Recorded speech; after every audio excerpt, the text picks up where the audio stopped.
Hey everyone, thanks for tuning in to another Japan Talk. Once again, I'm Chase, And I'm Chaz. and we're two brothers who love Japan and Japanese culture. And we make videos talking about different experiences we've had and just different topics all involved around Japan. And we also both love Japanese food. And we were talking the other day. We haven't had good Japanese food recently, so even though we have some good options around to go and get some Japanese food from restaurants, Kind of far away. out of the way, and we wanted to cook at home. So we decided that there's a few different things that we could cook at home that are easy to make that we've never actually made before, and we can try them out. And that kind of led to us talking about, well, we can do it on the podcast. So yeah, why not? Right. And then one thing I want to kind of say is that this isn't a how-to video on how to make takoyaki. I actually watched like 4 videos on how to make takoyaki before. There's tons of videos out there that are kind of how-to. This is how you cook, and it's definitely not what we're doing. And speaking of which, what we're going to be cooking today is we're going to cook some takoyaki, which is fried octopus fritters. We'll get more into that later, but we decided to do that along with what else? What else are we cooking today, Chaz? The other thing we're going to do is okonomiyaki, which name sounds similar. Yaki's fried, so the okonomiyaki is like literally whatever you like fried, and they typically put in all kinds of ingredients into like a pancake, and it's like a savory pancake that they pour out usually on a flat griddle. We'll be using a pan because we don't have a big flat griddle, and they put all kinds of ingredients in there and fry it up. It's like a savory pancake. Right. And once again, this isn't really a podcast of this isn't really a how-to video on how to make these. This is more of a 2 guys that love Japanese food and Japanese culture talking about those topics while eating Japanese food. That's kind of what we're going for here in this video. So hopefully you guys can listen along or watch the video and kind of enjoy what we're talking about, and then maybe see us eat some great delicious food that we made ourselves. If it turns out, it'll be a challenge. Right. Well, I might as well go ahead and get this thing heated up and start that out. Or do you want to go ahead and actually get the batter prepared before I start heating it? Let's mix that first. So in here we just have, this is a very basic takoyaki recipe. It's actually on the one that came on the back of the box that the pan came in. And for the most part, it's all ingredients that you can get, relatively easily. I mean, some of them, if you don't have an Asian grocery store or a Japanese grocery store, you might have to get them off like Amazon. But this mix, it's just flour, a little bit of the hondashi, which is the dried fish stock, a little bit of salt. It's pretty much the basis for it. Right, pretty basic. So we're gonna put that in there. Let's see what else. I think we've just put a little tiny bit of soy sauce.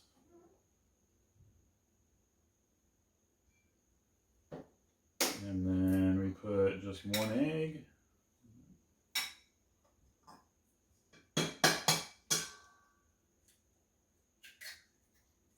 And really quickly, I just want to kind of point out, he mentioned the box that the pan came in.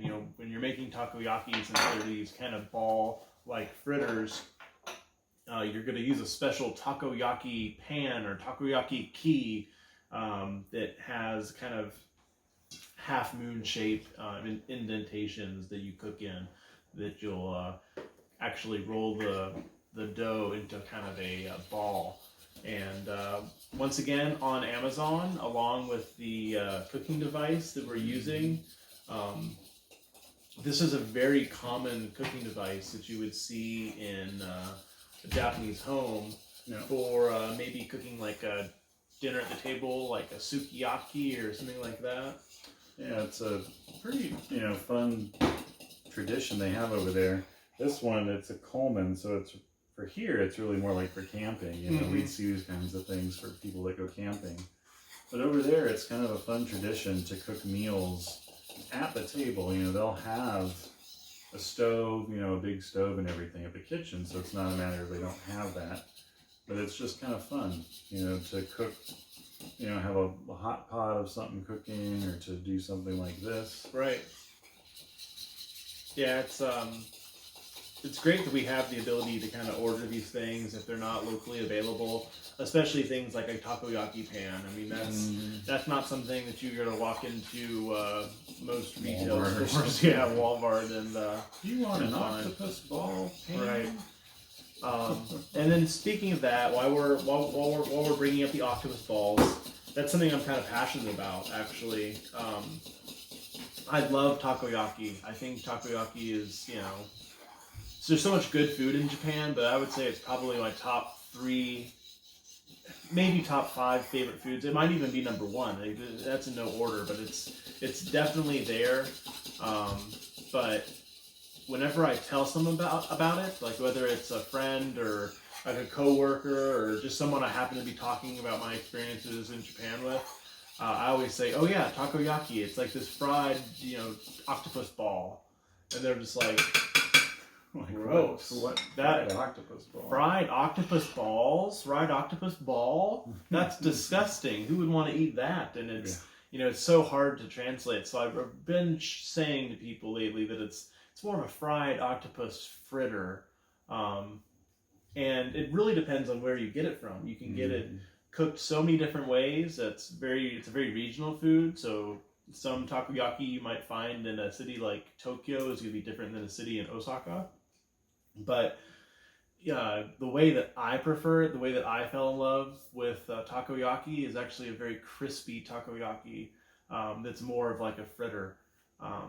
So hopefully that's what we're kind of aiming. We both share that same love, I think. Crispiness. It might be a little bit harder. This pan, if you can see it here, it's kind of small. It's kind of on the small side. It's more, you know, for home. Someone making these at home. But there are many of them. And the bigger versions, you know, they're usually about 2.5 inches in diameter. You know, a little bit bigger than this. Let's show off the stuff we're going to put in these. Let's show off the octopus and what else we're going to put in there. Yeah, so we have some great ingredients today. You know, first off, obviously the takoyaki. Tako means octopus. It's going to require some octopus, which we got from the local Japanese grocery store. They had it right there on the shelf in the freezer, ready to go. So there's some beautiful octopus, and then also what's that other delicious thing we see there? Yeah, so this here's the pork belly that we're going to actually use for our okonomiyaki a little bit later. That sounds delicious. So yeah, I'm really looking forward to all of this, you know, delicious food, and you know, hopefully it'll turn out well, because you know, this is the first time we've really made takoyaki. So yeah, and we're not really ones to cook either. At least I know I'm not. I don't cook hardly anything. So. Yeah, a lot of my meals come in cans, like canned chicken and canned tuna, and you know, pretty basic stuff. So, all right. But this is, I think, a simple enough thing that I think anyone can really do. So earlier you were saying that you think the best method for this is going to be just to dump. I think it's a pouring method, because you want some excess stuff to kind of like, but like you got to remember the first initial pour is a very light pour. Yeah. You want some assistance? Yeah. Let's.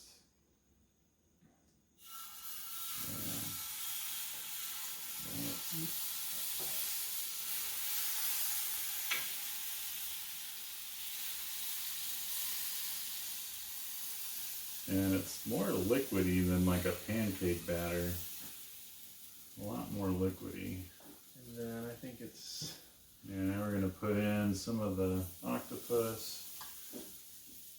Just kind of dropping it in there on the top. Do you want to drop some scallions in it too? Or you know, do it as a topping? I prefer scallions as a topping. Some people might disagree with me. They might say, hey, you know, you should definitely throw scallions inside. But Yeah, I'm really a scallions on the top kind of guy. Yeah, I think that looks absolutely delicious. Now I think we should just go ahead. Yeah, now we just cover all that. Because as these cook, we're gonna flip them, and we're not gonna give it any justice as far as how the Japanese professionals flip these. They're amazing at it. They're experts. It's fun to watch. They'll have huge pans, you know, of like, I don't know, 50. Do you think that should I keep going, or do you think that's good? Yeah, I think that's probably good. It's gonna it might overflow. Can you hand me a couple of those bamboo sticks? Yeah. These little bamboo sticks are good for flipping, as well as usually they'll give you some of these when you eat them. Mm-hmm. You'll just poke it, pop it in your mouth. You should cook pretty quickly. Yeah, I'd say they probably need another minute or so, and then we can start rotating them around. Yeah, the Japanese, they'll sit there, they'll have probably 50 on a big, metal grill, and they literally take 2 of these picks and they're just like flip, flip, flip, flip, flip, flip, flip, all the way down, and they'll cook enough for an army of people in a matter of 5 minutes. Because there'll be a huge line, especially, not every time, but, all these pieces will have pretty large lines, and that's part of the Japanese culture and food culture is, waiting in line for good food. And, it's really impressive. It's one of those specialties you'll see people stopping to film and to take pictures of, because it's really something to see. Very, very impressive. Yeah, a place is good when there's a giant line of people waiting outside. Right.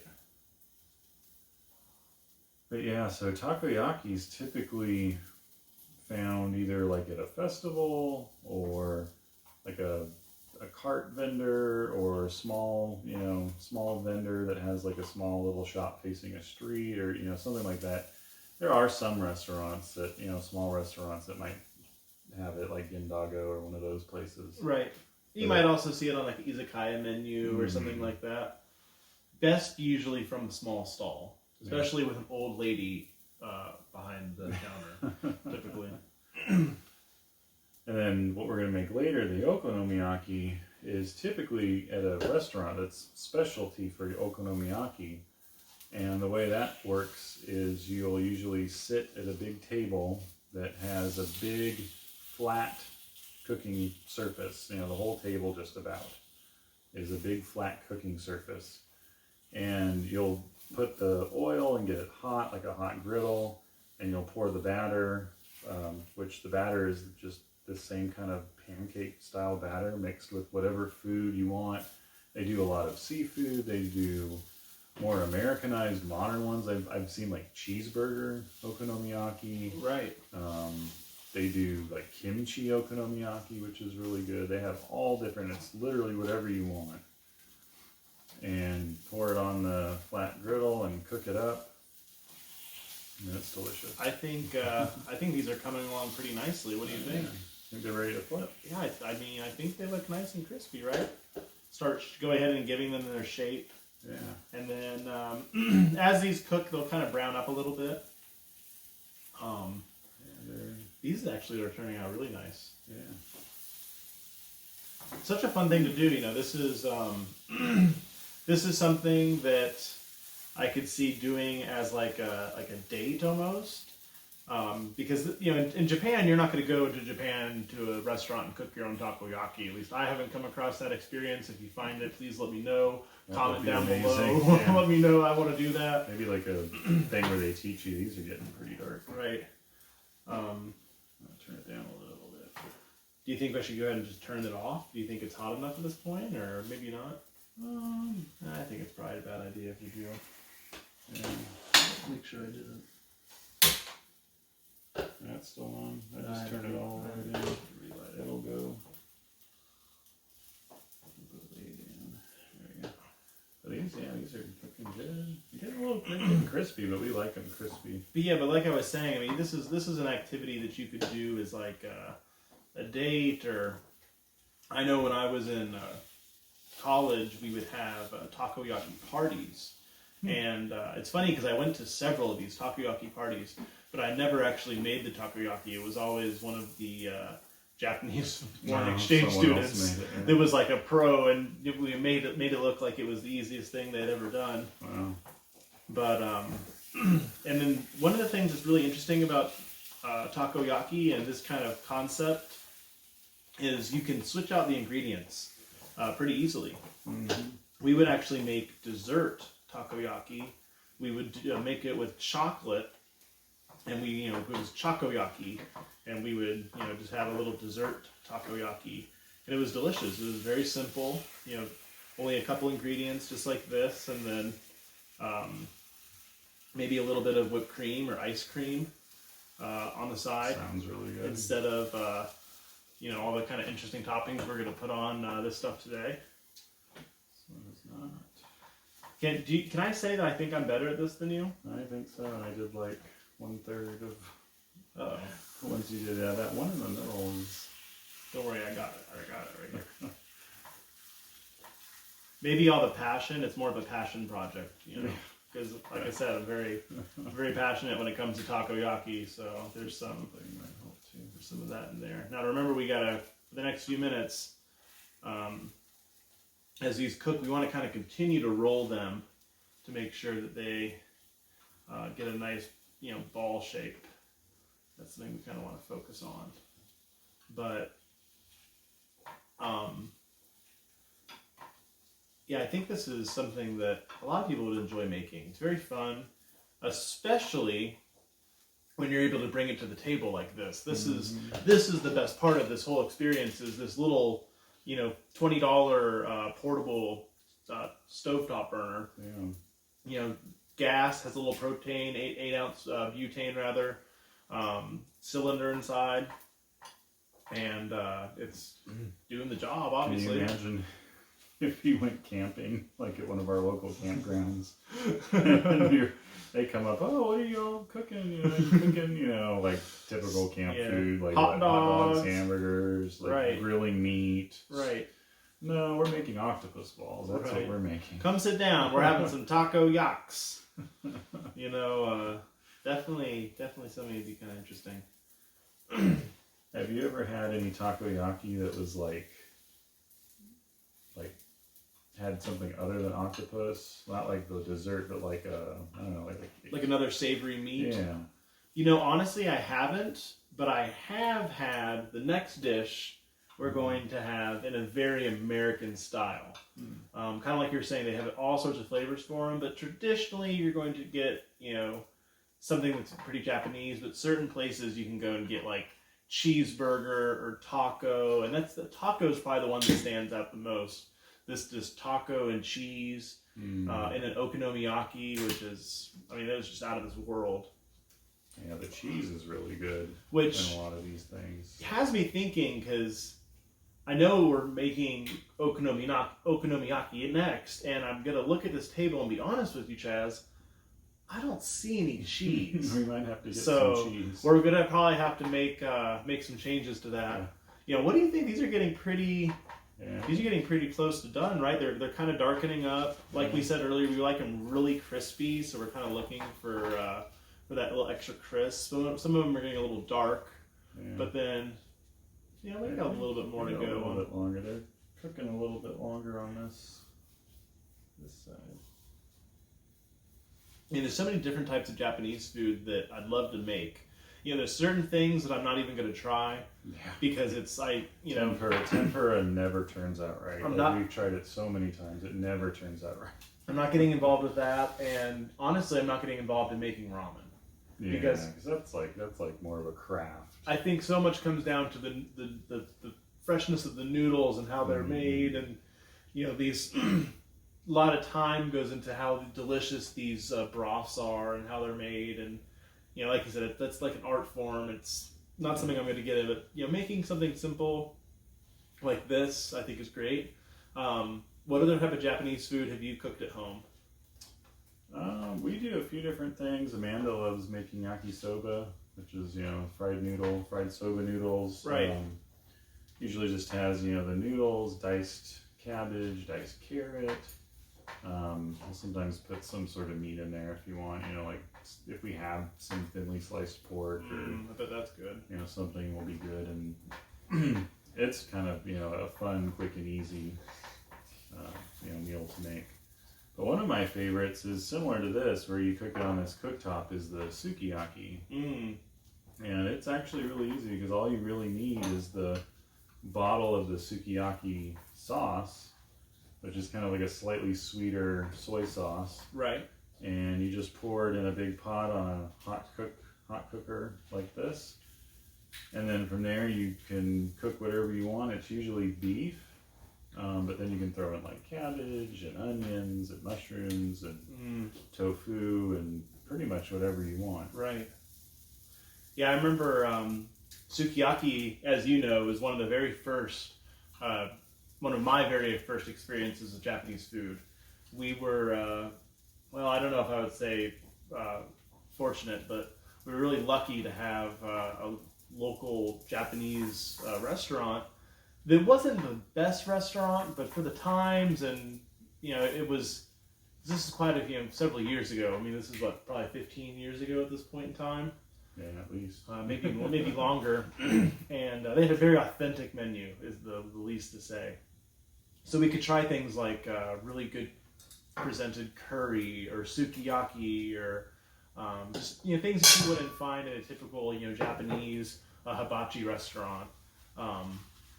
So I was very fortunate to discover and enjoy sukiyaki at a pretty early stage in my life. Probably one of the things that cemented how much I love Japanese food, even though that, like I said, that restaurant wasn't the best restaurant ever, but it was good enough to let you, acknowledge how delicious Japanese food can be. Yeah, and just get to know what a real Japanese home cooked meal was versus like Americanized Japanese food, like hibachi, as you were saying. Mm-hmm. Do you think these are ready to pull off? I think they're ready to pull off. I'm gonna go ahead. You can go ahead and just split these up. All right. We'll put some here in this bowl. I don't think most takoyaki, you said we like ours more crisp. Which I think I'm just going to go ahead and tell you, I think we succeeded in making them crispy. Yeah, I think so. I think we did an okay job at that. Get these nice and organized.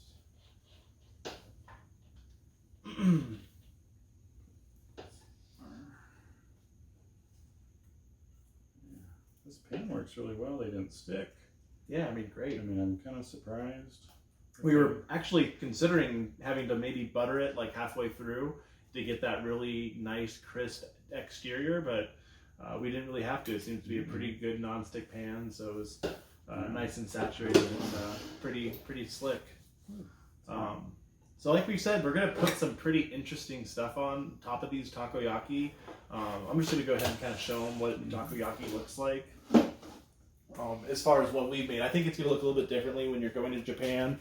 This almost reminds me of what you're going to see when you're looking at almost like frozen takoyaki. You know what I mean? That size. Yeah, I've seen, but even the color, the texture, or I can't say the texture yet, but the color and this kind of presentation it has, it almost seems like if you're going to find frozen takoyaki at like a Asian grocery store. In a take to go. Like a 7-Eleven maybe. Right. Might have something like that. So what kind of ingredients are we going to put on top of this stuff? So we got, the very basic kind of traditional toppings. Like you were saying earlier, you can go to places where they have all kinds of different toppings. I've seen wasabi mayonnaise, all different flavors of mayonnaise. Cheese, scallions, all kinds of crazy stuff that they put on takoyaki.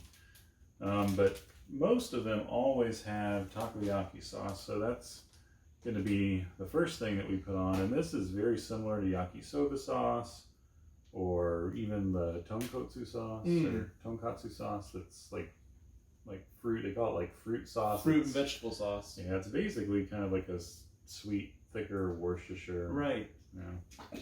So they actually put quite a bit on, so I'm gonna be quite heavy-handed with this. because I'm hungry and this looks pretty delicious right now. Yeah. It actually smells really good. Mhm. I'm really loving the smell of this. I haven't tasted it yet, so Yeah, it smells really good. excuse me, a little hesitant, just because I don't really trust things I cook a lot of times. But it looks really good and it smells really good. So Yeah, I'm excited. I'm hopeful. A bit Go ahead surprising. and pop that there. So what else are we gonna put on top of this? So the next thing is we have our Kewpie mayonnaise. So this is very different mayonnaise than what we're used to here in America. What's the deal with this Kewpie mayonnaise? So this is Japanese mayonnaise. And Japanese mayonnaise, when I think of it more of like a dipping mayonnaise, more of a sauce mayonnaise. Mhm. It might be good in things like egg salad, but I don't really think of it as like a sandwich mayonnaise. A little bit different process and how it's made. And if I'm not mistaken, I've looked at this up a dozen times, but I always forget. But I believe has less sugar in it than American mayonnaise does. And like I said, there's definitely a little bit different process as far as the way it's made. A little bit sweeter. It's a little bit sweeter, but not really like a sugary sweet. It's a little And a different texture as well. I mean, it's I love it, especially for things like French fries and obviously takoyaki. I think my love for mayonnaise is one of the things that helped me really get into the Japanese culture. Because the Japanese food culture has a lot of mayonnaise in it. At least the foods that I end up eating over there. Unless I'm just the fat American that's walking in and just ordering mayonnaise for everything. I think they bring it out for me. Yeah, I think it might have more egg yolk in it than traditional mayonnaise. I don't know. This has 100 calories per tablespoon. That seems kind of on the high side to me. Or is that about what? No, that seems pretty typical. But yeah, it definitely just has a different flavor to it. But yeah, it's delicious. So up next, we have again a very traditional topping. This is the dried seaweed, and we use this a lot actually because this is used on yakisoba and okonomiyaki. We'll be putting some on it later. This is very similar to okonomiyaki. You'll see with a lot of the similar sauces and more of the toppings that we're going to put on are the same. But yeah, this stuff gives it kind of just like a subtle, kind of like an after flavor. Right. Also, just a little bit of the saltiness too. And you just want to put a tiny bit. One time we took some of this, I think it was like an emission trip meeting or something. We had a bottle, and it was, typically in America the bottles have like a shaker top, where you can like shake it, a ton doesn't come out. Well, it was a bottle and there was no shaking grated part on top. It just, the whole thing would come out if you tipped it upside down.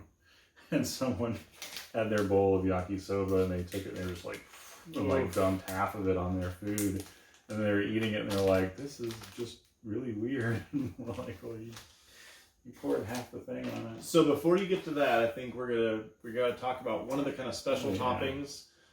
You were saying earlier that you have a lot of options for toppings. Now sometimes this is inside the takoyaki already. I think it's best when it's just served as a topping. And this is of course some green onions right here. So I don't know about you, but I'm gonna toss some green onions on top of mine. Those are delicious. I think that is one of the best parts about takoyaki, and I think it kind of helps make the dish. So I'll hand you some of that. Thank you. And then one of the things that I love about this is that the two dishes that we're making have very shared ingredients. If you're making one thing, if you have the ingredients to make takoyaki, you have the ingredients to make okonomiyaki. A lot of shared ingredients there. But the last ingredient, I think, is my personal favorite. Yeah. Right. So here we have these fun things. So these are our dried bonito flakes. And these you'll see all over the place. I mean, they use these for all kinds of different dishes and meals in Japan.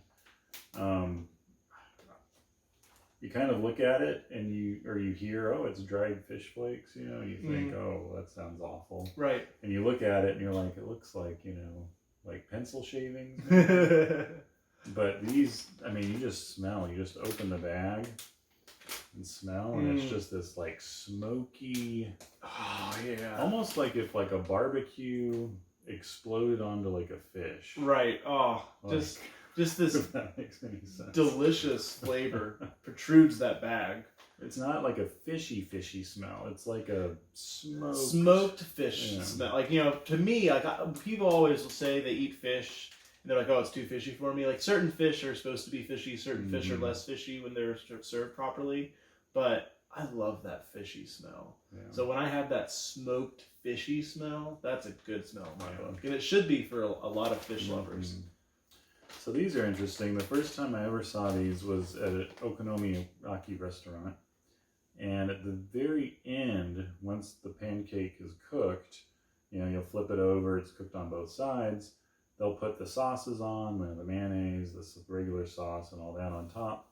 And this is the final thing that goes on. And as they sprinkle it on, it's so, you know, thin and delicate that it's almost like dancing and moving and blowing, and just the the wind that's not the wind, but just the heat air, that resonates, right? You know, and it almost makes it look like your food's like crawling, you know. Right. It's just bizarre. But yeah, ever since that first time, I really love this stuff. Yeah, it's so exciting to bake something that I really love eating in the kitchen. You know, this is a really unique experience because I've eaten takoyaki countless times at restaurants in Japan, restaurants in America, but I've never eaten it in my own house. Never even tried to make it. And of course, probably the main limiting factor is going to be if you can find octopus. I know that's probably, you know, most of this stuff, if you can't find it, if you don't have an Asian grocery store, you can get it on Amazon, but you can't really get octopus on Amazon. Yeah, I don't know if I would want to get octopus on Amazon just yet. But I'm not 100% sure, but I think that a lot of these local grocery stores, like your larger stores, you can actually go to their seafood section and request certain fish. I'm not sure if you're going to see that in every single grocery store in every demographic, but I think that some of you might have some options to special order some octopus for the takoyaki. Ask Publix next time we're in there. So I'm just going to say this looks pretty delicious. I'm going to go ahead and get a little bit closer to show you guys exactly how it turned out with the toppings. I think it turned out pretty good. It looks pretty delicious. Give a little blow on those. Yeah, just... Oh yeah. Even without it, they're moving just a little bit. Oh, looks delicious. So the moment of truth. Yeah. Whether we completely failed or we did halfway okay. Right. Let's see how we did today.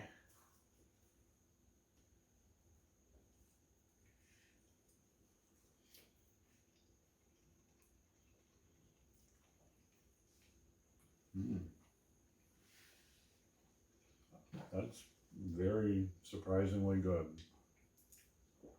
That is amazing. for us making it. I've had better takoyaki in my life, I'll be honest. Yeah. But considering we just made the fact that we just made this in like a few minutes and could have made it a lot quicker, this is worth making. This is great. I always thought takoyaki would be a huge pain to make, that you have to have this special cooker, and it doesn't make enough. Which this is plenty for two people. This could feed the family. Yeah, or if you had it with something, you could it'd be plenty. Oh yeah, I mean, what do you think about this octopus? The octopus is really good. Now this, I'm really torn because I've had most of the takoyaki I've had, even in Japan. They use really kind of, I guess, odd cuts of the octopus. They'll use a lot of the smaller tentacle pieces where you'll get like that little chewy tentacle part. Right.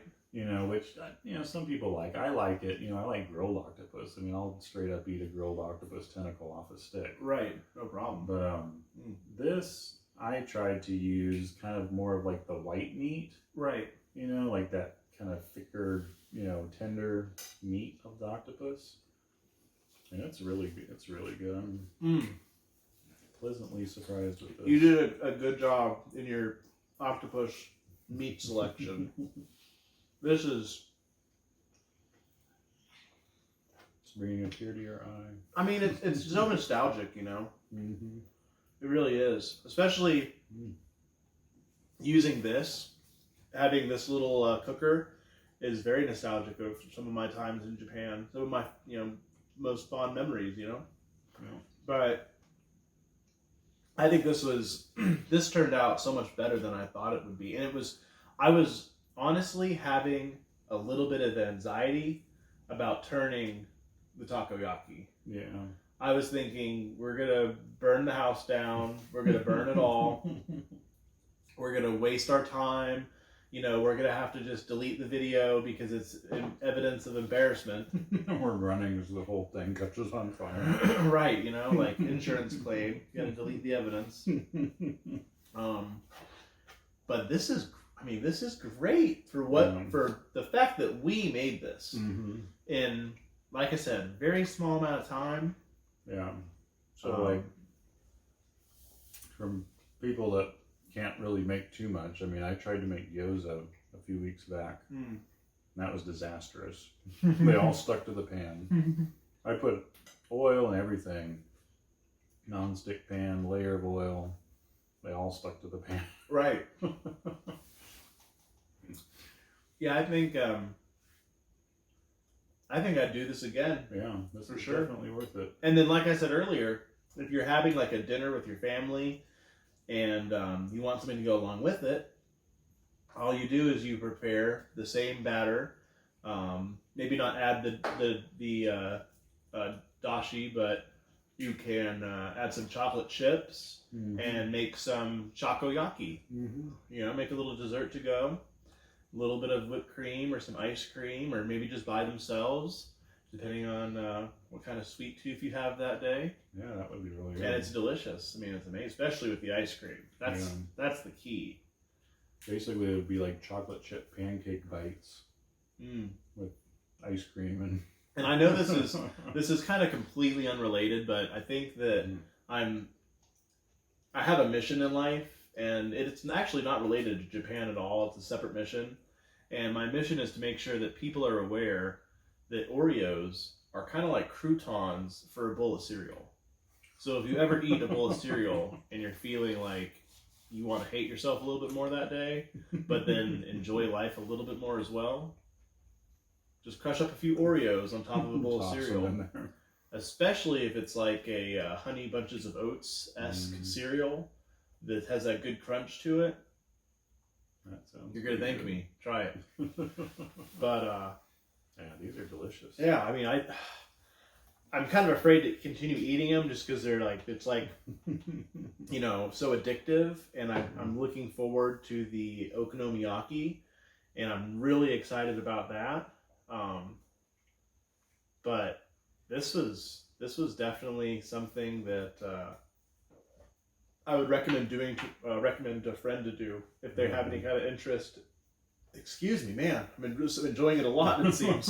Have any interest in Japanese culture or Japanese food? I mean, this is something that was so easy and fun to do that I think anyone could enjoy. And the flavor, I almost think that if I were going to do this again, just because of the price point, I would probably maybe put in some pork or some chicken, something a little bit different, and try it out and see how it turns out. Because I think it'd be pretty good. Yeah, I think even like with the pork belly or just anything really, I think it would be pretty good.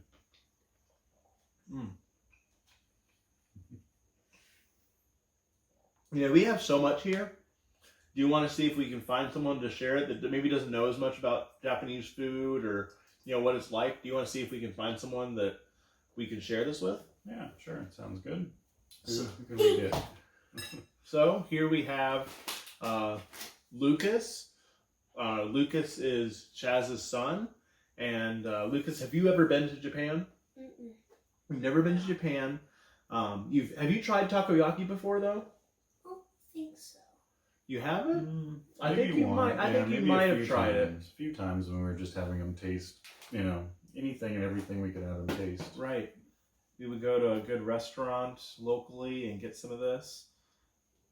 Grab one of these. You ready to try this, bud? Mm-hmm. All right, let us know how you think. All right.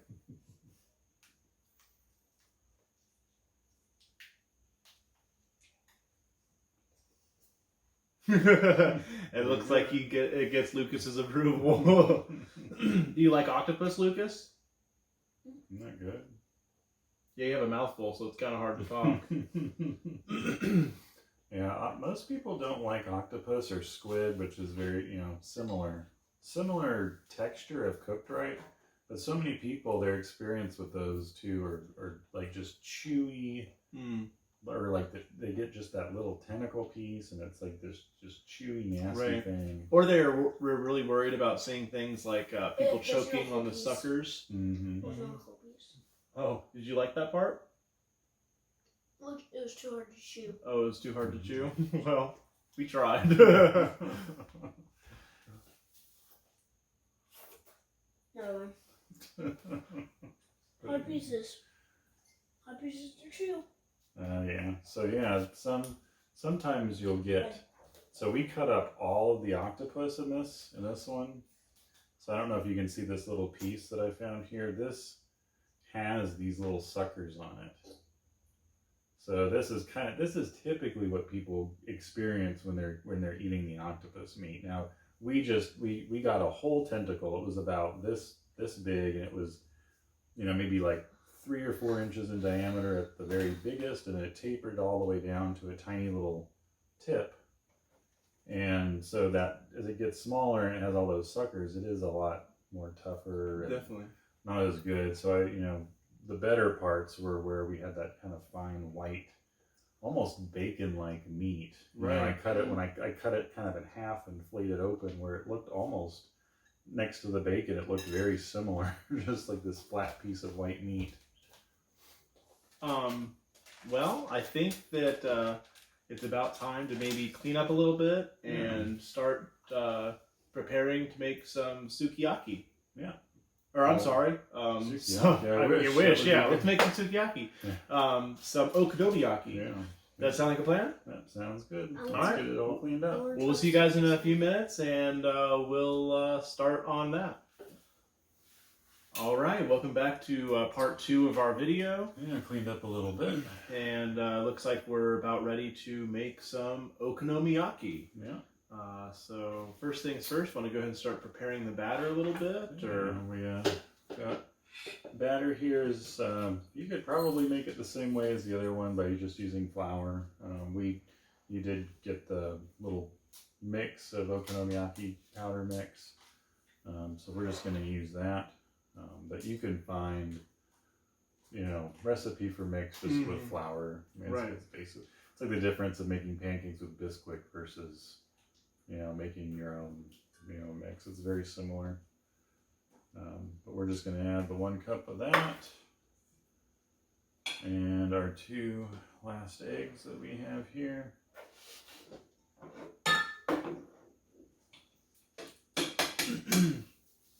Yeah, I'm really looking forward to this one because, like we said earlier in the video, I feel like we have more confidence when it comes to the okonomiyaki, and the takoyaki turned out amazing. So hopefully we can kind of replicate our success and have some delicious food in the next few minutes. So,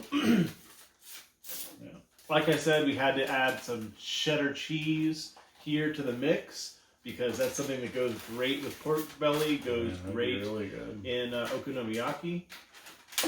One of my favorite Japanese foods, it was just funny because it's typically found at Korean restaurants in Japan, but I still think it really qualifies as Japanese food, is kind of a newer dish you're seeing. Maybe not newer in this timeline right now, but within the last couple of years, you've been seeing more restaurants that are going to have these dishes that'll be like chicken and maybe another meat, or maybe just some kimchi but then in between the two meats, or maybe the same meat on either side, you'll have just a load of cheese.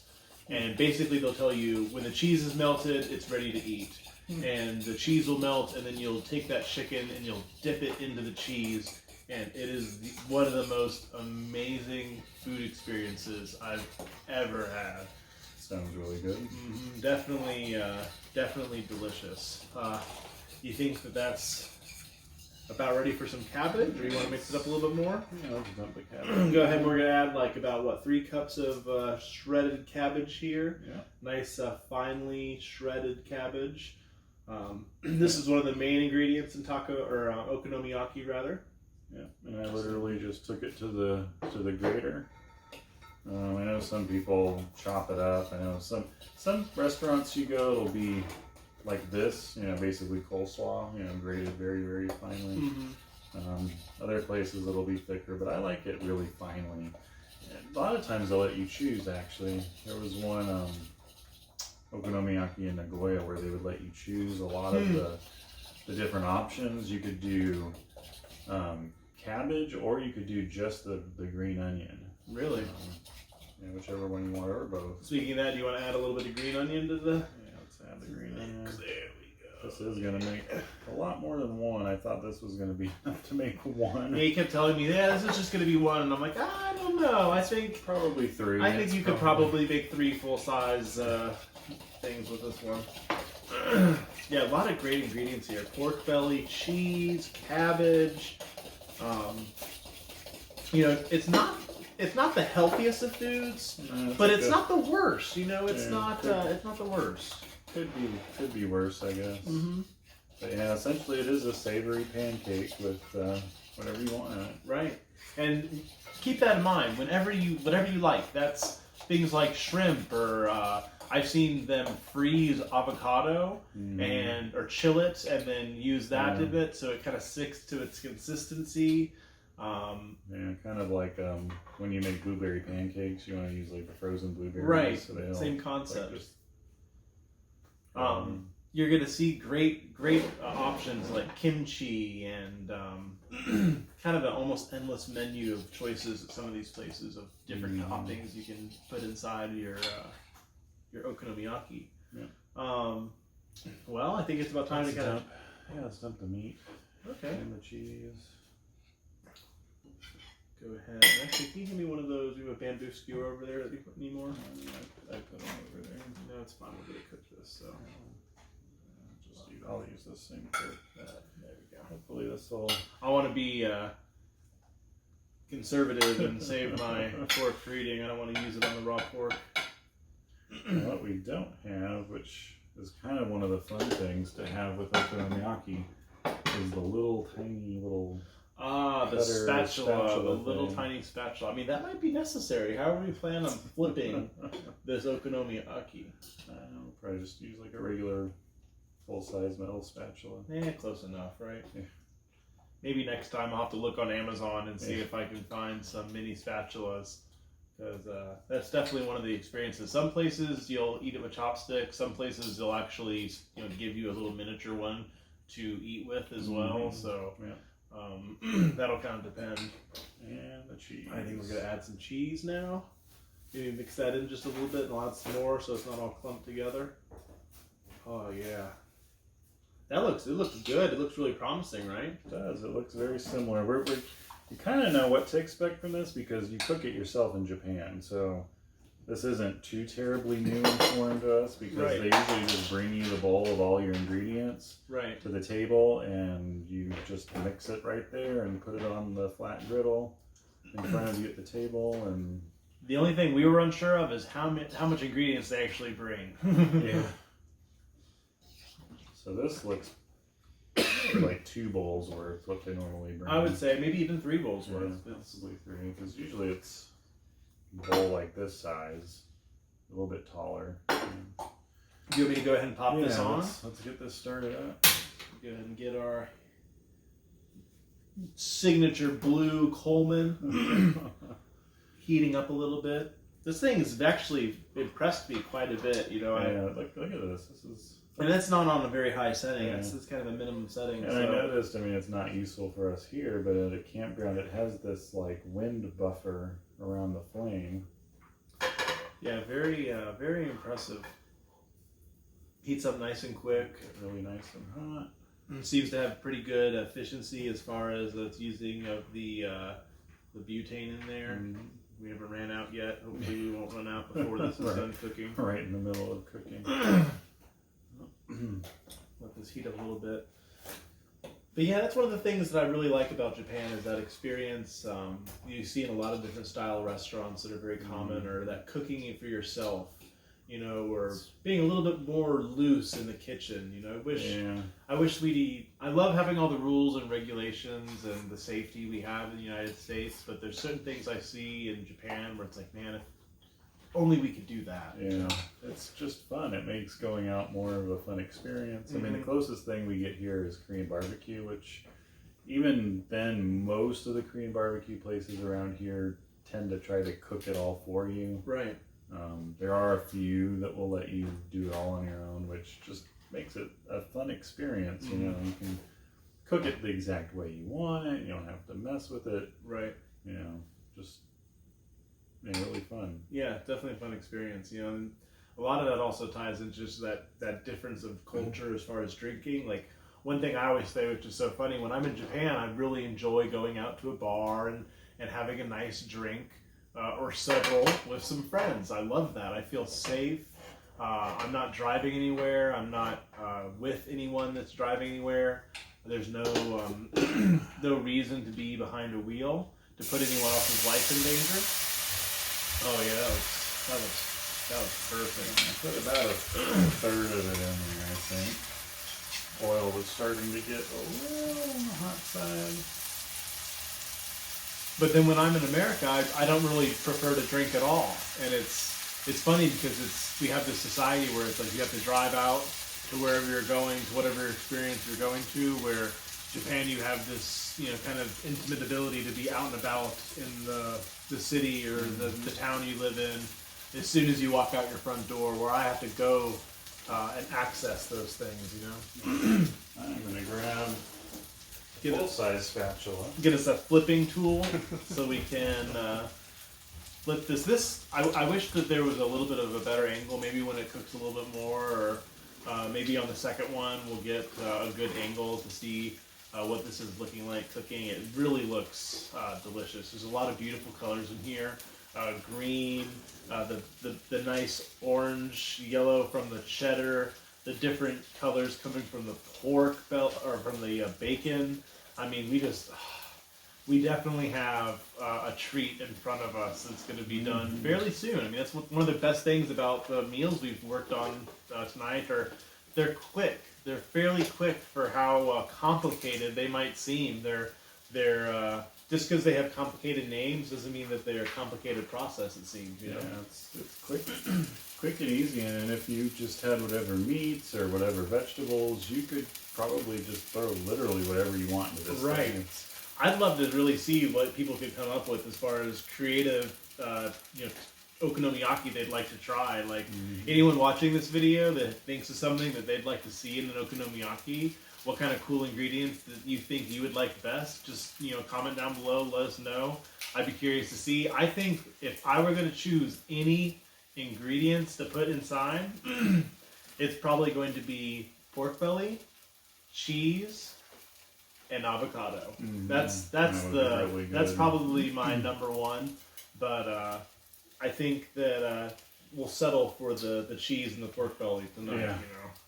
Yeah, kimchi was always one of my favorite. I actually ordered it by accident one of the first times that I had okonomiyaki, and I think at the time I hadn't really even had kimchi, and just it was so delicious. It was different than eating just kimchi, raw kimchi. It was added a little bit of spice to it, and Right. it was a little not really crispy, but it just cooked it enough in it where it just had this really unique flavor. Kimchi is a great texture food. It does add a little bit of a crispness to it, but yeah, I love that spiciness from kimchi. I wouldn't add it to my dish. You know, I think that would be a little bit too much. But I do agree with you. Kimchi in okonomiyaki is a fantastic. I mean, this. Do you think this might be close to getting ready to flip? I mean, these edges look kind of. The middle's kind of bubbling up a bit. Yeah, it's bubbling. Kind of look at it like a pancake. Right. You know, maybe. starts, Do you think maybe a little bit more, or maybe a little bit once it starts really bubbling up in the middle? you know, we want to make sure we get this pork belly nice and cooked through. You know. Hopefully, we are able to upload our next podcast and we don't die of food poisoning from squid or undercooked pork. Undercooked. And if we do, please donate to our GoFundMe page for our funeral expenses. Who died eating tainted meat. Right. Hey, there is a bison scare right now, so anyone that hasn't heard that, and this is what I love. This actually says this on the news. They're telling us, you know, if you have bison, if you're about to eat, how many of us are going out eating bison every day? I was just about to eat this like, bison. Man, my bite. Like I was thinking, like, okay, there's like a Ted's nearby. Like maybe they have something. Like other than that, that's like, the only place I know. I don't think I got any bison in the fridge, and I don't think the local grocery store has any bison behind the counter. But I could be wrong. What do you think, man? This is looking really delicious. Yeah, looking good. It might be ready to flip. Are you more confident in the flipping? Because I'm. It's so much easier with a flat surface. So. Right. That was one of the things I said when we were preparing for the video. I was like, oh man, I wish we had a slightly better pan to cook the okonomiyaki in, because first off, the view isn't perfect, but oh, that view is perfect. Oh, that looks good, doesn't it? Yeah. Oh yeah. Here you can kind of see, it's basically like a pancake. A little bit crispy, but that's typically exactly what it looks like. Got all the cabbage in there. You can see the cabbage, and the batter isn't really thick like a pancake. Actually, it's really thin. It's just enough to kind of clump all the ingredients you put in it together. It's really about that cabbage. Mm-hmm. I think the cabbage is a really big part of the way that this food presents itself. Yeah, that's gonna cook nice. And like we mentioned while we were making the takoyaki, this is one of those foods that's going to have a lot of similar toppings. Mm-hmm. We're going to be using the similar things. We're going to be using the same sauce. We're going to be using the same mayonnaise. Mayonnaise, the flakes, mm-hmm. Yeah, all of it. All of it, everything. And I will say, they don't typically go crazy with the toppings on okonomiyaki. It's mm-hmm. more of the craziness is usually in the ingredients they put in the okonomiyaki. Mm-hmm. It's almost always just the very standard. And I've seen a lot of times, depending on the style, where you won't actually see the bonita flakes on top. You'll mm-hmm. just see the sauce and the mayonnaise. Yeah. And then maybe sprinkled with on top with the seaweed flakes. Mm-hmm. What's interesting is that when you go to an okonomiyaki restaurant, they'll have the big cooktop grill. You know, it's like a big table. Our favorite one, you didn't sit on the floor. You sat like on the floor, but there was space underneath for your legs to kind of fall in. Mm-hmm. And then the whole table, except for maybe like 6 inches around the outside, was the griddle. Right. And they have all these little boxes, you know, everything has to be presented really neatly. So they have at the end of the table these little boxes, and like you open a little drawer, and one drawer has a little spoon with these little, you know, dried seaweed flakes. And then you open the next drawer, and it has like maybe some sort of like spicy seasoning. And then they'll usually always have like a box. It's just this like wooden box that has the bonita flakes in it. And with little tongs. Right. You can take it out and put it on. It's funny that you say that, because I just had this flashback of being in the okonomiyaki restaurant that I went to, because I went to one in Osaka. And that's exactly how it was. They came out without the bonita flakes. Then we turned to the side and we added them on top of it.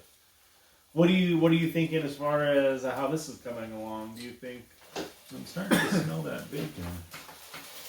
Yeah, it smells really good, doesn't it? It smells like cheese. It smells like breakfast. Like it does. Like a breakfast. I mean, when you have cheese and bacon, and there is 2 eggs in there as well. Yeah. Probably needs a little bit longer. They usually take it. longer to cook than you would think. So it's not. I almost say it. Other stuff's quicker. The takoyaki cooked almost instantly. Even like if you go to Korean barbecue, unless you're getting like a big fat steak or something, right? Or chicken. Yeah, the thinner meats, cook pretty quick. The pork belly cooks pretty quick. This takes a little bit of time. Once it starts kind of bubbling up, I just want to make sure that bacon is cooked. Mm-hmm. We'll probably even almost want to flip it again, right? Mm-hmm. Just to check. Yeah. And maybe in the future we'll get a flat griddle of some sort that we can use. Right. Yeah, I'm really looking forward to reusing this this Coleman here. I think that it's almost like they're paying for the video. Like they're not, by the way. It's really impressive for how cheap it was on Amazon.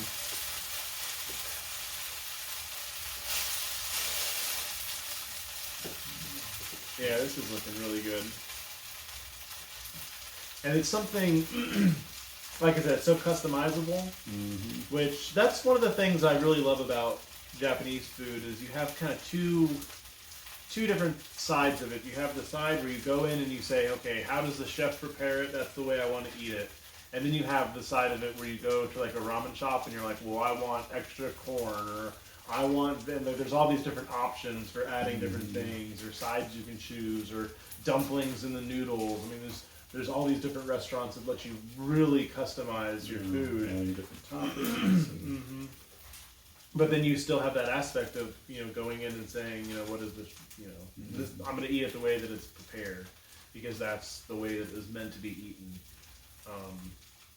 Yeah, they're not big about like substitutions or taking stuff off of food items. That's unless it's an allergy. Like I think Yeah. we might have even talked about that in the previous podcast, but that's from my experience. That's what I always run into. That it's almost like it's kind of rude if you're gonna be blunt about it. Yeah, unless it's an allergy issue. You think this bad boy's ready to flip around again? Let's see if I can flip it around. This is looking very promising.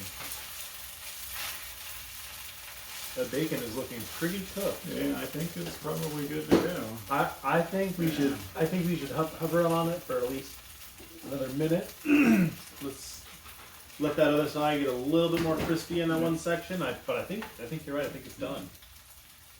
I think we're about to run into another great success. Yeah. I think this is going to be very delicious.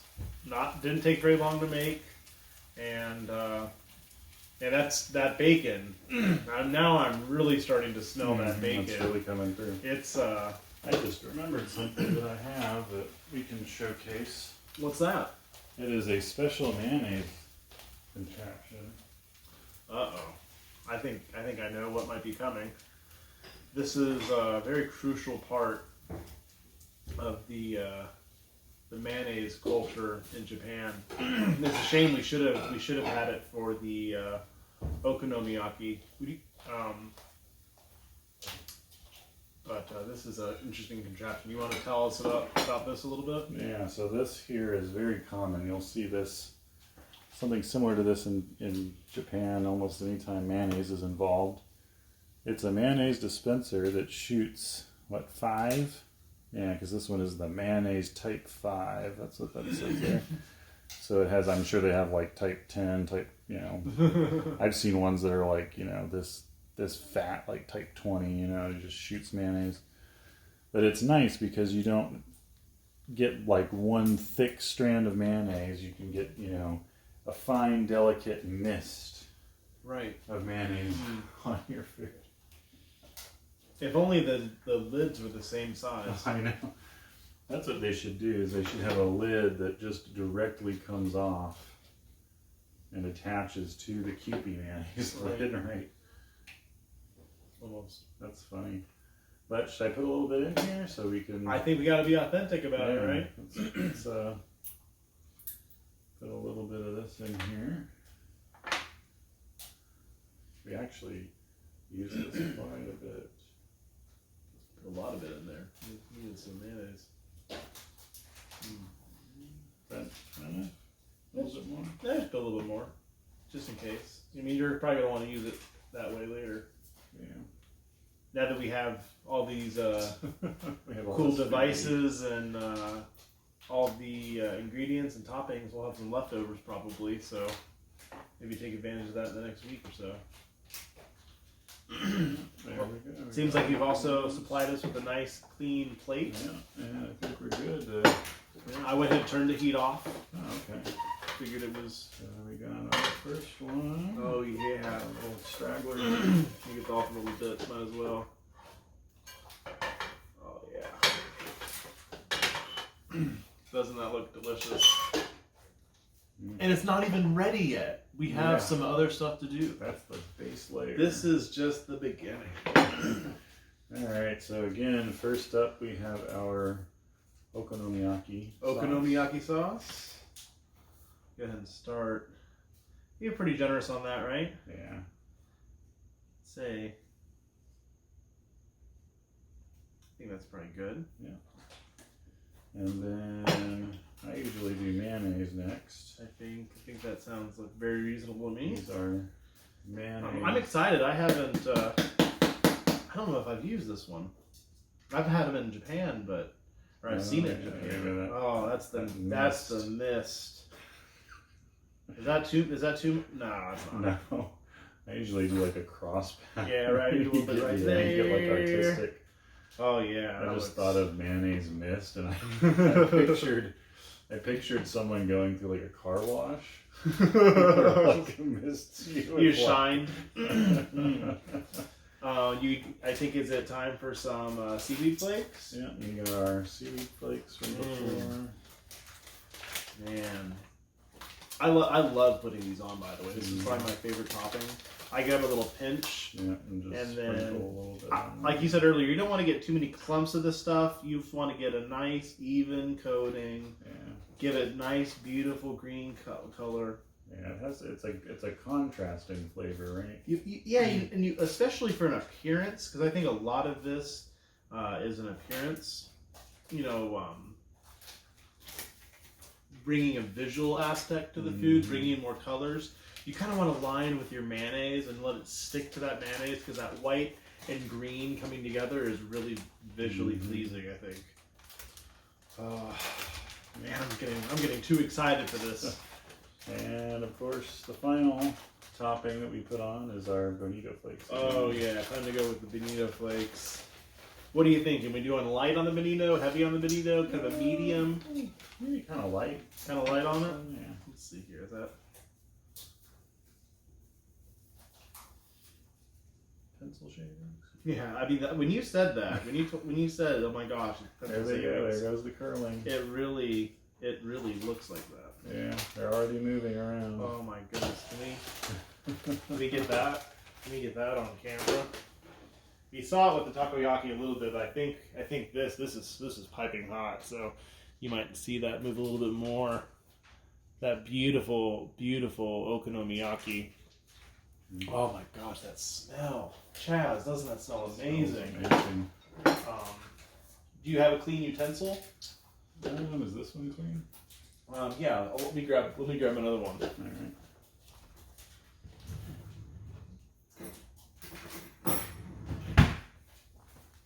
I think that's clean.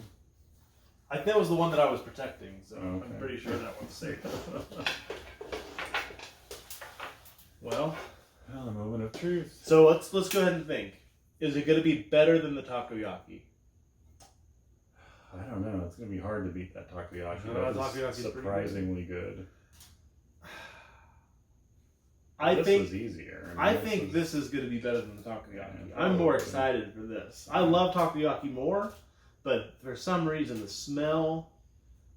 I'm ready for this. Yeah. This is something I'm looking forward to. All right, let's dig in, man. Oh my goodness. Curious as to what the cheese is gonna be like. It's been a while since I've had one with Yeah. cheese. I kind of forgot about the cheese.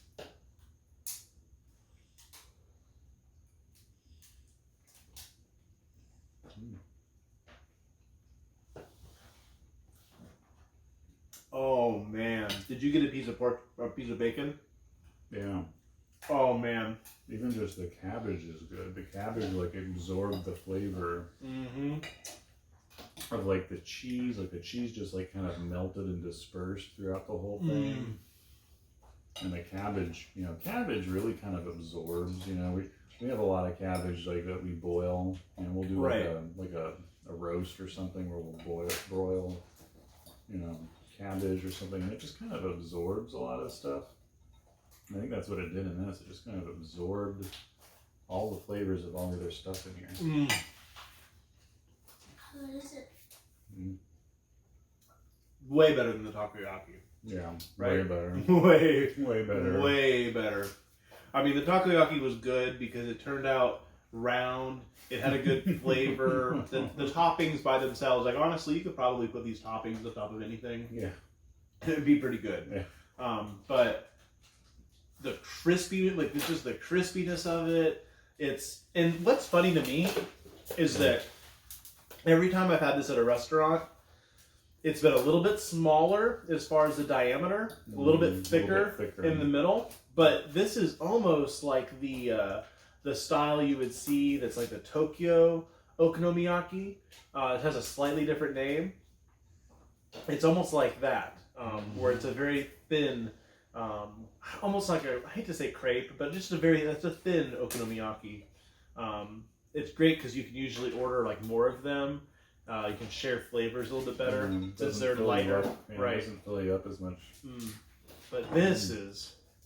Yeah, this is really good. Like, can I take the batter home? maybe you know, take it to work. Have some okonomiyaki tomorrow. Yeah. How's it with that? This is so good. Oh my gosh. I just don't know. We'll eat all of it without me. Well, I guess we have to get an outside opinion again, right? Because I know what Japanese food tastes like. I know what to expect. Let's get someone with a little bit less experience that can give us their honest opinion of what they think this tastes like. Lucas, you want to come give us your opinion on it, bud? Sure. Here, he's going to get you a nice big bite. Let's see, let's get you a little bit of everything. Daddy's got you. Right on. No, he's got you right here. And then get a nice chew. Give us a good chew. I think I got you some bacon in there, some of the mayonnaise and the sauce. Better than the other one. Better than the other one. You heard it here first. Lucas has made the final call. It is better than the takoyaki. A lot better.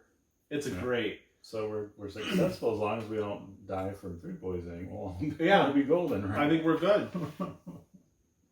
Yeah, I mean this just reminds me how many flavors you can change this with. You know, adding in things like shrimp, or adding in things like just fish in general would give it a totally different flavor. Totally different flavor.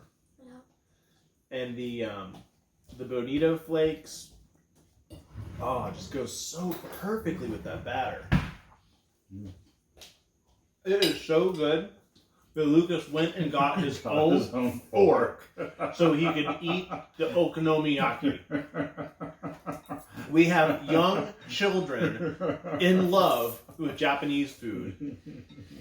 That's what America's all about, though, isn't it? Yep. That's what I think. Yep, diverse. Man, this is delicious. I want to make more. I'm gonna. Yeah, I'll finish this. You start cooking some up. Man, that is amazing, isn't it, Lucas? Yes. Mm. We'll make this all in 1 second. What do you think about the fish flakes? Do you like that part, or do you think it's kind of weird?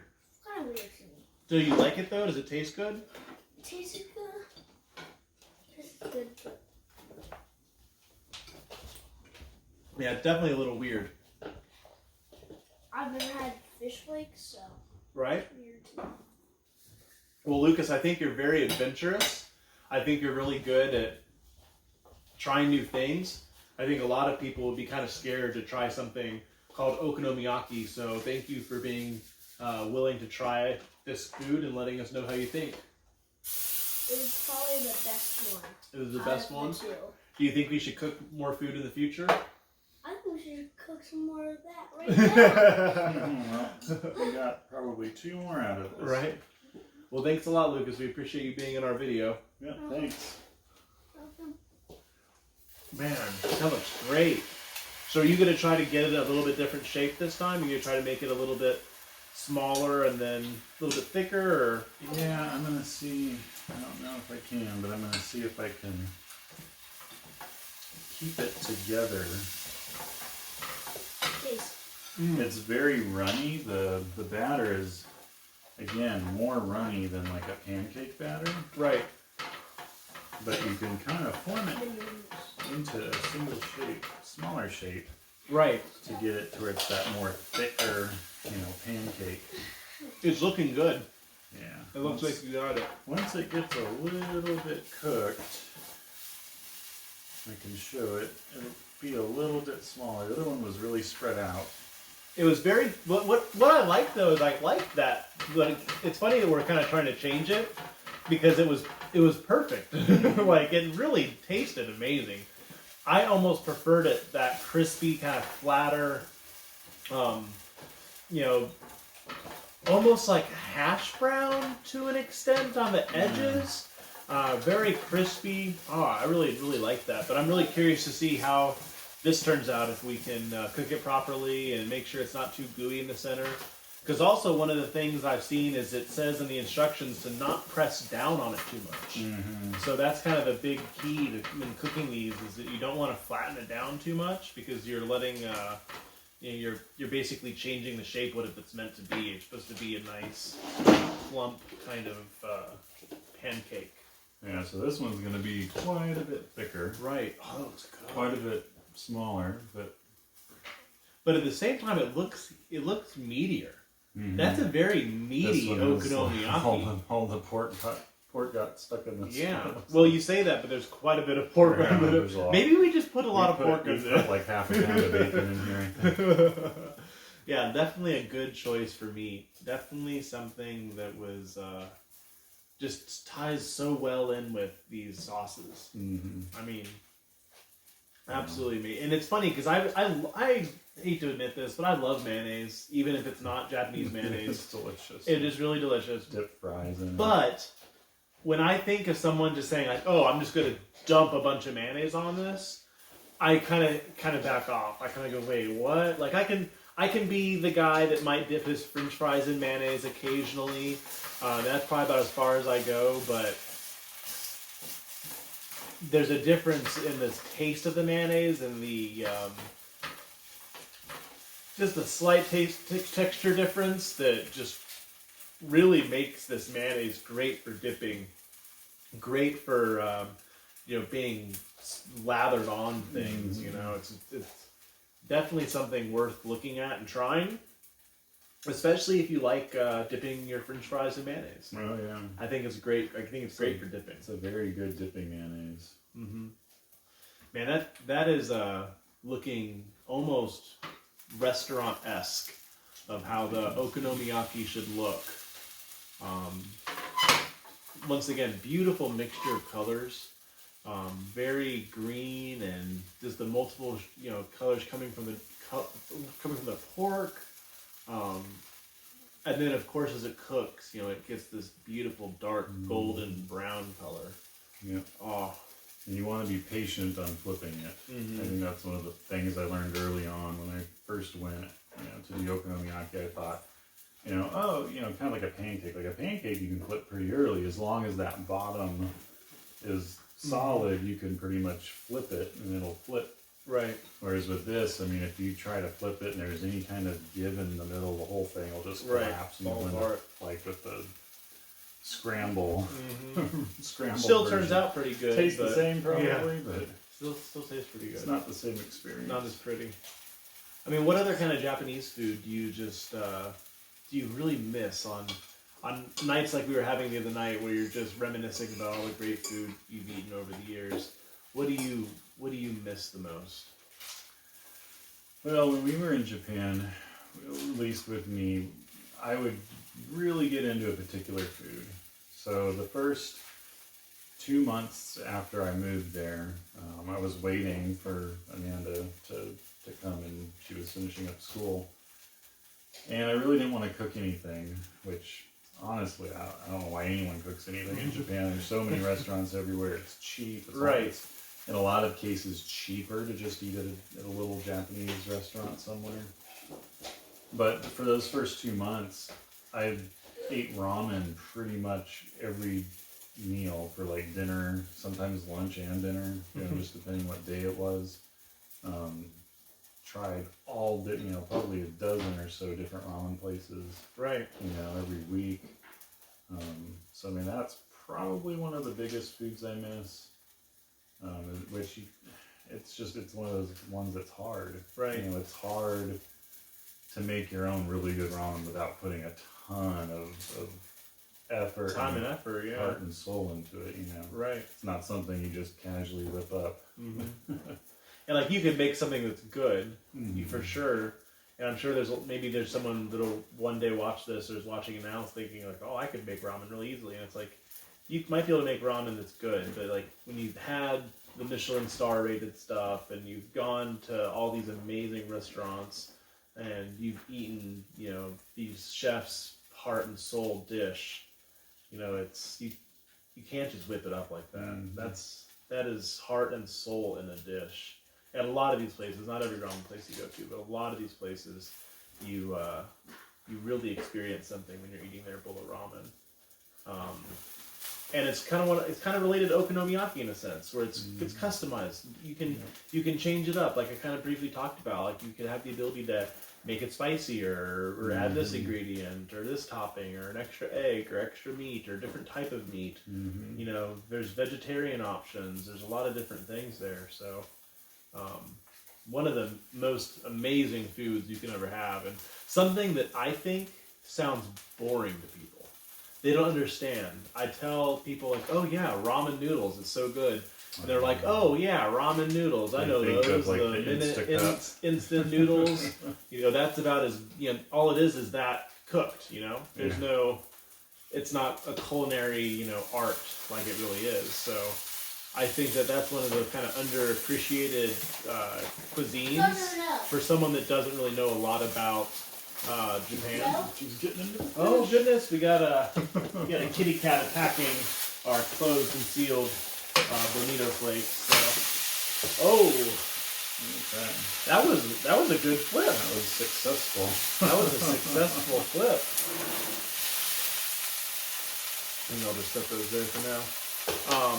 But yeah, I think ramen is just, and you can go to 10 different ramen shops and have 10 different bowls of ramen that are unique in flavor and texture and service and the ability to change flavor by adding things like garlic or whatever spice they prepare for you at the table. Garlic is so good in the ramen. Right, just adding that nice.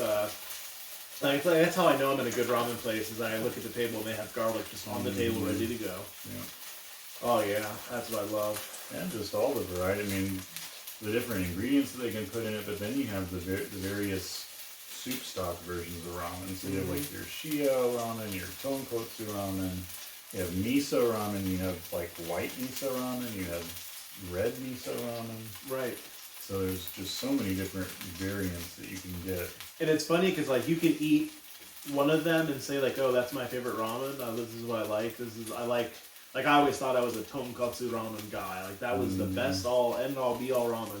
Then I had this spicy miso at a place called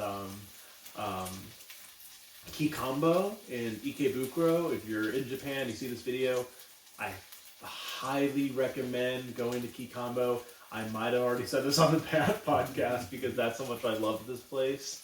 Big fist, like my 6'5" giant fist size amounts of pork. And if you get double pork, you get 2 just knuckles full of pork, and it's just this delicate, So delicious. But I don't even remember what I was talking about because I was thinking about this delicious ramen. But yeah, I ate this ramen and I said, oh, I'm a spicy miso kind of guy. Like, it changed it for me. So it's definitely one of those foods where there's a lot to try, there's a lot to explore. So definitely check it out if you get the chance to. Yeah, like you said, you gotta be patient with this, it seems, Mhm. right? Yeah, it takes time. I think a key is going to be when we start to smell that bacon, because that's kind of how it was last time. Yeah, We really start smelling really started to smell the bacon, and then it was just a few moments later it was ready to go. And that might be, part of the reason why we don't see more and more places like, restaurants opening up that have this style of eating. I know even with like Korean barbecue here, it took a long time to catch on. And I know, at least from our family's perspective, we would tell people in our family, oh, it's Korean barbecue, you cook your meat, they bring all the food to the table, and you cook it on a grill. And the first reaction we almost always got was like, oh, you're going to a restaurant and you're going to cook your own food? Right. Kind of a, What a scam. Yeah. I've heard that recently. Yeah. And it's just, I guess it's just the whole mentality, here in America, we're just like, everything has to be quick. We have, in and out, spend maybe an hour at a restaurant. Which is hilarious, because, like, we already have self-checkout at registers, like, but there's several comedy bits about that already, where it's, you're basically going there and they're saying, oh, hey, you work here too now. Yeah. That's kind of comical. But, yeah, that whole idea of cooking your own food, but we are seeing, especially Korean culture, get more popular, more commonplace. Mm-hmm. We're seeing more and more Korean restaurants pop up, and hopefully they'll continue popping up, because,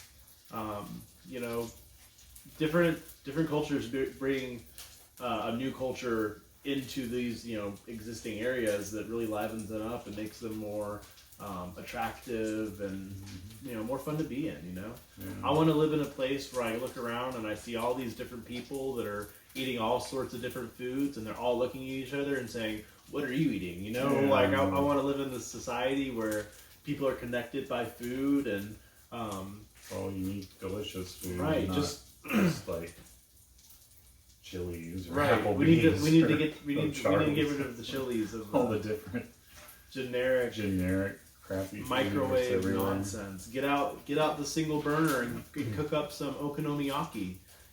Don't go to the Chili's.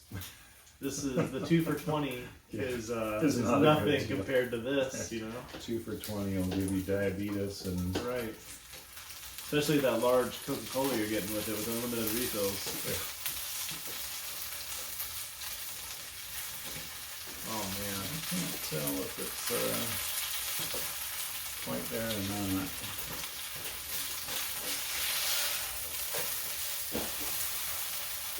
Hard to tell. I think that it needs more I time. think it needs more time on that side. Yep. I think it's looking perfect and shaved though. Yeah, let it brown just a little bit more. Get that bacon, which I'm starting to smell that bacon. It's that must mean that it's right around the corner. Oh yeah, that's a good smell. And it's just, I've eaten so much, and I'm hungry. Like, I'm still looking forward to eating this.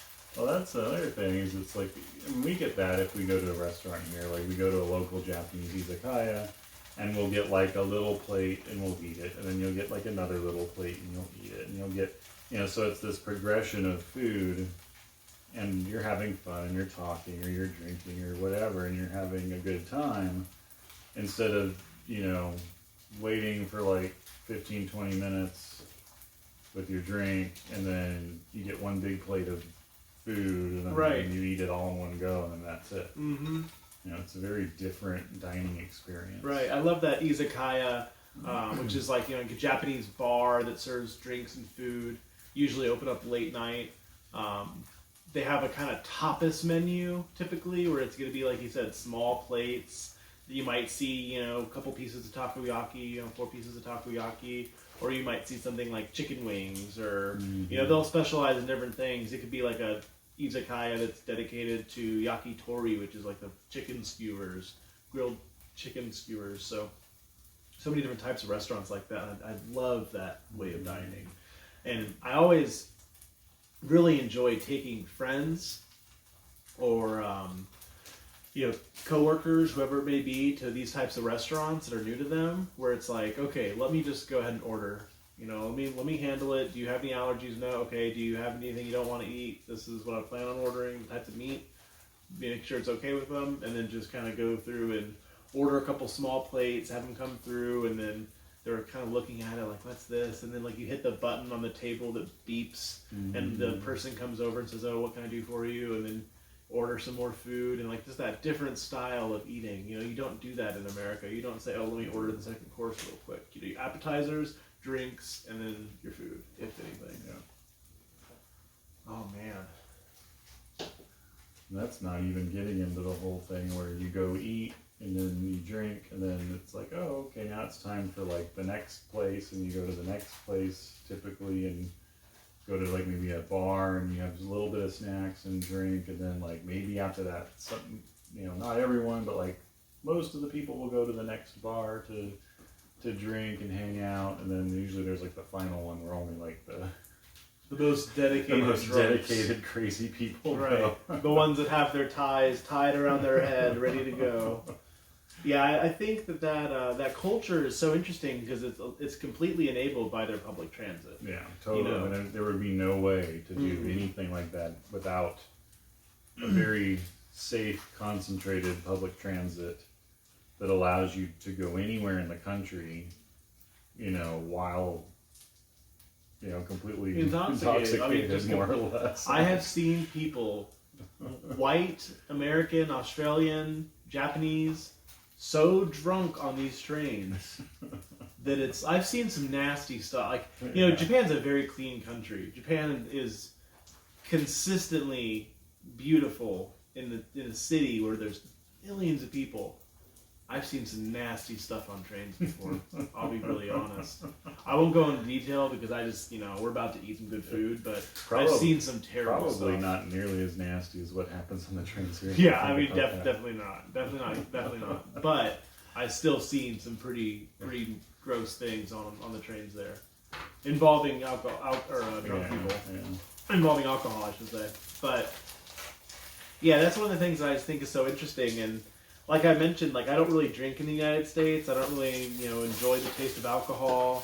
You know, I'm not going out of my way to eat it.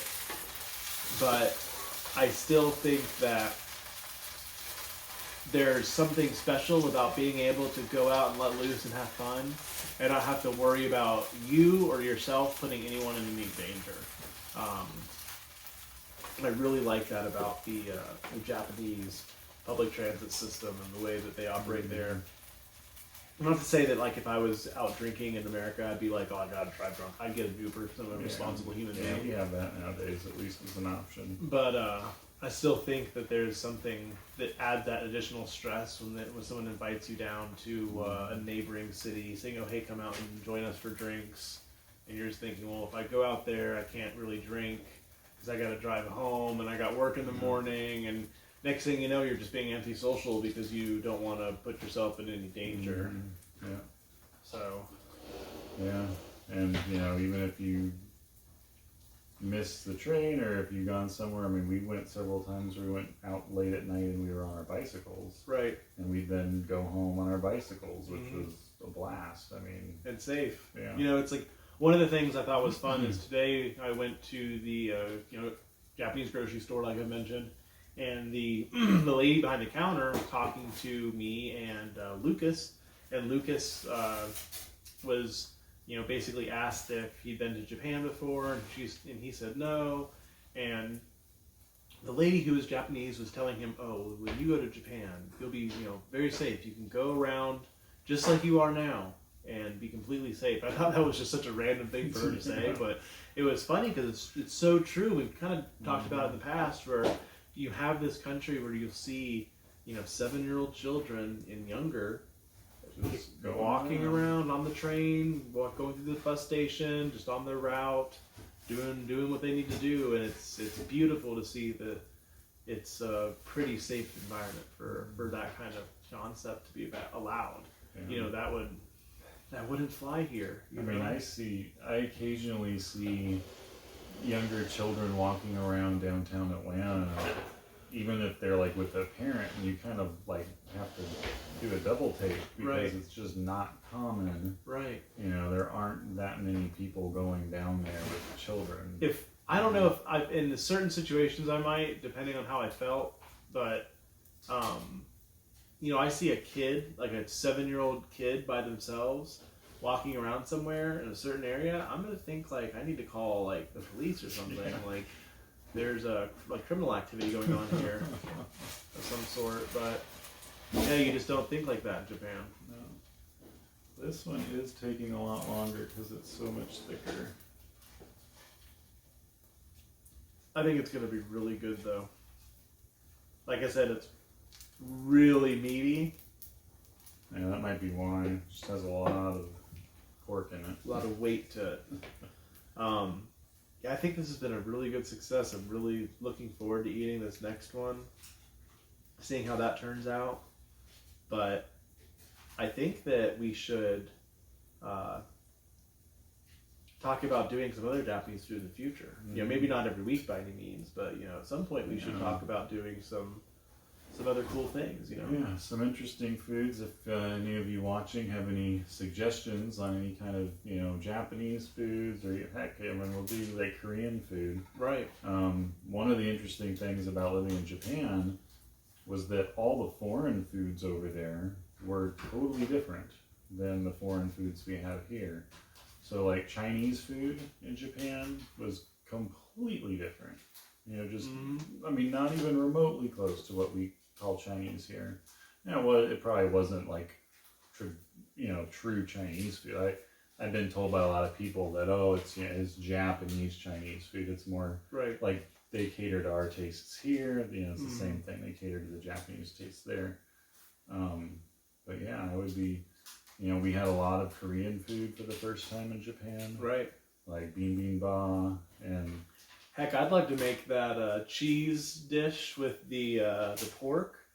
I think we could do that up, and that could be a pretty good experience. Yeah. I love food. I think food is, like I said, what can bring us all together. One of the many things, but I think it's one of the more powerful things because we all need it. You know. Yep. Everyone has to eat. Yep. Yeah, I think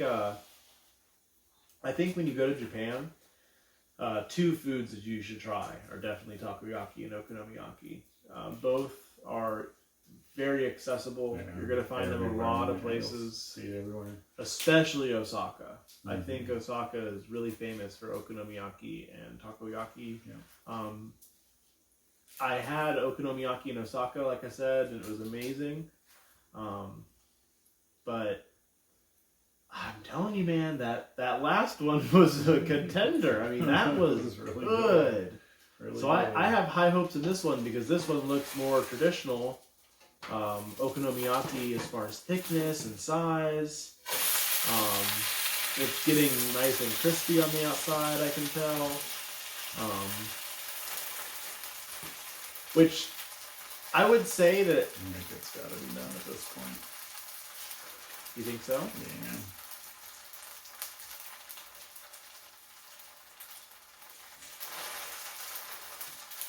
I think we're there. Yeah, I mean, there's so many different foods that we could try to prepare. I mean, there's things like yakitori. Yakitori is another really good one. We could figure out a way to... That would be like an outdoor one. We could get a little grill, one of those little charcoal grills. Right.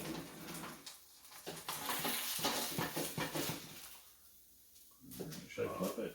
Yeah, flip it. I think the other side's a little prettier. There we go. Oh, yeah, look at that. That is absolutely gorgeous. Get it just a little bit closer there. Oh, yeah. So we're going to now put some more toppings on this bad boy. Make it pretty like the other one. Just kind of give you a quick rundown again. Got to get the good old okonomiyaki sauce. Be pretty heavy-handed with this because this is the first sauce base coat you're going to put on this thing. Get it nice and wet. And then once you get that nice and covered, you break over to the mayonnaise. Remember, Japanese mayonnaise is the best mayonnaise. We've got the special Type 5 mayonnaise dispenser that's going to go ahead and shoot out probably a bunch of mayonnaise. Here we go. Yeah, let it drip down a little bit. Oh, yeah, there we go. Oh, yeah. Like I said, we like to be heavy-handed with the mayonnaise. Might have been, Got a little excited there. might have got a little bit ahead of myself on the mayonnaise squirt. I seem to be getting it at the wrong angle. I'm trying to get more mayonnaise to fall down to the bottom. There we go. Now it's going to come through. There we go. Now it's going. There we go. Yeah, the problem we found actually with this thing is that we filled it all the way. We like took, when we first got it, we filled the whole thing with mayonnaise. And then of course when you're done, you got to put it in the refrigerator. And like, I guess in the cap, it like kind of got harder. Right. So it like basically wouldn't work like after that. So we had to like scoop all the mayonnaise out. We have the flakes, the seaweed flakes. Yeah. Those are going to go on next.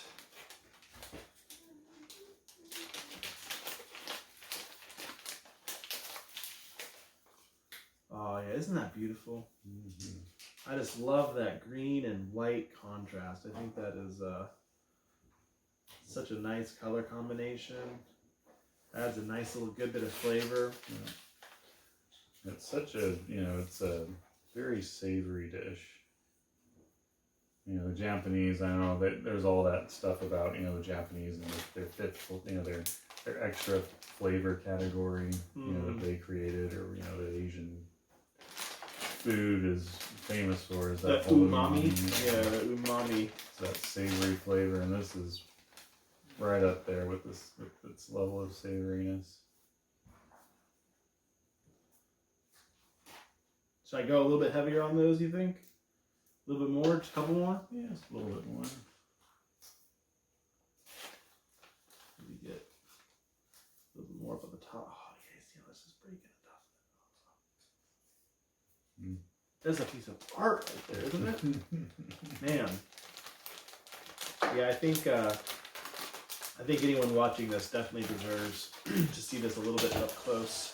Because this one, like I said, is a little bit different than the previous one. Nice and hot, so you're going to see a little bit of that movement we were talking about from the heat, moving that around. So that's your okonomiyaki right there, ladies and gentlemen. Mm-hmm. That is beautiful. A little bit thicker, a little bit more smaller in size as far as diameter goes, but like I said, thicker. So it's Tanuki approved. Oh yeah, this. You ready for this? Oh yeah. All right. So there's a chain of okonomiyaki restaurants, but it is a well-known chain. I don't really remember the name. It's something Tanpopo or something. And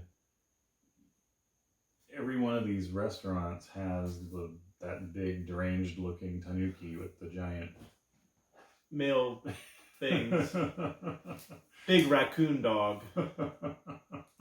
With crazy, like, I'm gonna get you eyes, Yeah, it's funny because when we traveled, like, I saw that the first time and I thought it was hilarious, so I instantly was, interested in them. So I would always kind of get one as a gag gift for my mother, like just a little tiny one. And then my mother went to Japan with me and she was going to buy like a 14-inch one and put it in her yard. And we ran out of time. We were wanting to do it at the last minute because we didn't want to carry it around and move it around. So when my friend comes back from Japan to America, he's going to bring her a 14-inch. Yeah, because she loves them. They're creepy looking though. That's for sure. Right. This is, I can tell this is going to be good, Chaz. Yeah, this looks. I think we're on to something here. Looks like it's going to be nice and crispy.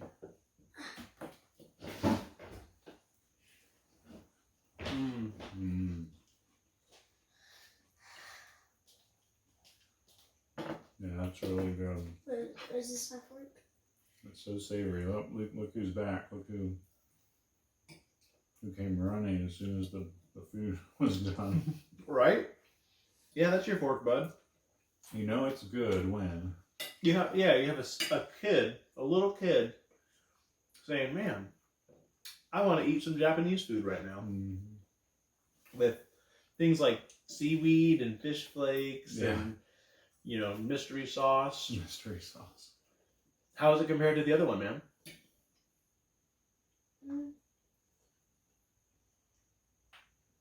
think the other one's just a little bit. You think the other one, because did you like the crispiness of the other one? Mm. This one isn't as crispy. Yeah, this Which- one's more traditional, I think. Which that's something that's like when you're eating a taco or an okonomiyaki, you're not thinking like, oh, this is super crispy. You know, that's not a typical adjective associated with takoyaki or okonomiyaki. But that bacon, I'll say that it's very. You're really enjoying it. You're tearing it up. I'd say that bacon is just cooked just enough. Yeah. If we left it on there any shorter of a time, I think we'd be in a little trouble. Oh my god. Yeah. Yeah, typically I think the meats are thinner cut too. Right. Cook a little bit easier. Cooks a little bit easier. That's kind of a theme I've found in a lot of Japanese cooking. Is they cut stuff a lot thinner and a lot smaller, like vegetables a lot of times when they're making a dish with like carrots especially. Right. A thick carrot takes forever to cook and get soft in something other than boiling in water for 10 minutes. Right. So that very fine, thin sliced, technique that they use a lot really makes the difference. I think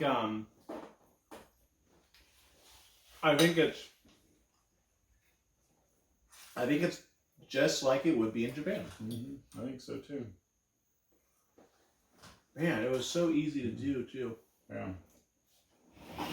That's why I think this is one of the best dishes because it's accessible in America. You know, the takoyaki, you gotta have a special pan for that. Yeah. Makes it a little bit different. You have to have octopus, which it's like you can get it, but it's a little bit harder to find. And a lot of people won't really be willing to. Go out and that buy extreme. octopus, but go and buy some bacon. Go and get some cheese. You know, like we said, there's plenty of recipes for the actual flour. You don't have to buy okonomiyaki flour. I just bought that because I thought it was cool, and I was at a Japanese grocery store, so I had the access to it. But there's tons of recipes that'll just give you a simple flour breakdown of what to do to get the same results. So definitely worth trying. Definitely.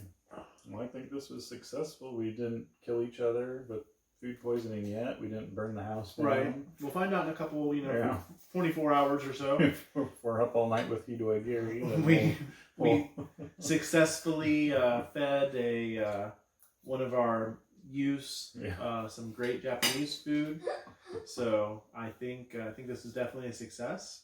And I look forward to maybe doing something like this in the future. Yeah. If you watch this video, especially if you're getting all the way now to the very end when we're done cooking 2 different meals, let us know what you'd like to see. If you'd like to see something of us cooking again, or if you'd like to see us cook something different, or you'd like to see us cover a certain topic, especially if it's involved with Japan, Japanese culture, Japanese food. Anything like that, even if it's something like crafts or something animation, anything like do, that. Like any kind of, like one of the things we're doing is we've kind of accepted this paper crane challenge where we're going to try to make 1,000 paper cranes out of the little tiny 3x3 inch origami paper. Wow. And that's something that we did. They typically do in schools. They'll have like a big festival and they'll have like the whole staff. And any student who's just sitting around with nothing to do for the time being will sit there and be making these paper cranes. And they like chain them all together where they, they're all coming down these strands. So it just kind of looks like a giant long pom-pom, in the end, but it's all paper cranes. And so we've decided to try to do, 1,000 paper cranes. It's gonna take a while. Yeah. I'm not as good at it as I was when I had done it, but once you get going, it's pretty easy. I bet. Well, like always, if you like our content, if you like what we're putting out there, please like the video, subscribe to our channel, and leave us a comment about what you like, and we'll probably respond and talk back and let you know what's going on. And we appreciate you tuning in and eating and watching us eat some delicious food. Yeah, thanks for watching.